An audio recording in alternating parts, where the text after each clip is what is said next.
Welcome to Parent Squad. I'm Felicia Lawrence. And parents, okay, listen up, okay, because I know you're finishing up your Christmas list. And we want to talk about a trend that we've been seeing, and you might want to avoid putting this under your tree. So you may have seen over your social media feeds influencers promoting skincare products. Well, a lot of those items are likely on your tween and teens list, but the question is, should they be? So here to talk more about this topic is IU Health dermatologist Dr. Janelle Nassim. And Dr. Nassim, for all the parents that I know that have these 10, 11, 12-year-olds, 9-year-olds, they are into the skincare. It's like this trend that came out of nowhere, and I definitely think it's social media that's playing a role. But you're saying they should think twice before getting these products. What's happening? Yes, I think you're right. So I think social media is driving a lot of it, and it's a really challenging, this is a tough one. It's a really challenging one because on one hand, I think we don't want to totally shut them down in wanting to learn about self-care and learn about taking care of our health and our bodies and our skin. And beauty and makeup can be fun. Yes, absolutely. But I think it's a very fine line, because how do we teach them that it's okay, that we want to promote positive health habits and all of that, but it's a fine line, because how do we let kids be kids? And their skin they're blemish free, perfect bouncy skin. No child or tween needs a 10-step skincare routine for that. So yeah, what I hear you saying is there's the physical aspect of putting these chemicals on your face, and I hope you could talk a little bit more about that, but also the social emotional aspect, the psychological aspect of it. I personally, I don't have a 10-year-old, but when I do, I don't want them worried about anti-aging and, oh, I have to get my collagen in.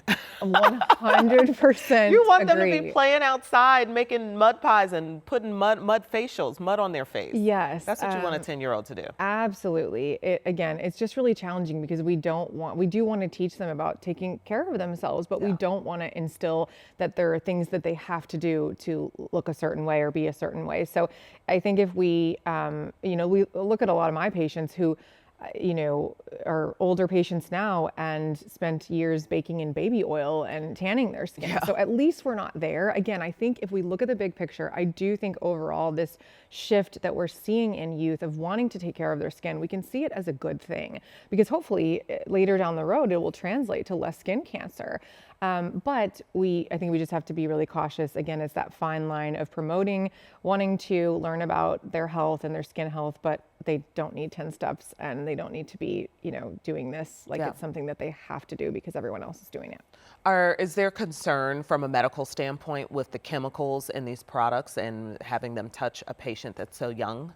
There is, yes. And the biggest concern with that is irritation. So their skin barrier, children's skin, they have a strong skin barrier in place. They have naturally higher collagen levels. They have, blemish-free, beautiful skin. They have all the things that we're trying to get back here. Yeah, and right. so they don't need all of these chemicals and all of these products on their skin. And so the irritation causing a contact dermatitis, sensitivities that often can be long-term sensitivities, is the biggest issue. Okay. Are there specific ingredients we should be looking out for on these labels? I would say, generally speaking, avoiding, unless a pediatrician or a dermatologist has recommended it, avoiding retinols, avoiding acids, so AHAs, your BHAs, it's just not necessary on their youthful skin. So those are the main things I would avoid, keeping it very simple for their skin. Okay, keeping it very simple, but as she stated, you can still promote sunscreen and still promote moisturizing. You can make it fun in that sense. Yes, yeah. I think, gentle cleanser, moisturizer, SPF, that is kind of your basic steps. Those are fine things to do to keep if they have an interest in skincare. But again, we're not needing a huge, extensive skincare routine for healthy children's skin. Do you have any advice on how to tell them this, to how to get them to understand that you're trying to protect them, so that's why you might not see XYZ gift under the tree? Right. I think just letting them know that a lot of the issues that these products are targeted for, their skin doesn't have. And if they are experiencing, because we can see acne and of course eczema and other things in young people, if they are having those issues, seeing their pediatrician or dermatologist to talk in more depth about it. But if their skin is healthy and not having any particular issues, it's just about protecting it.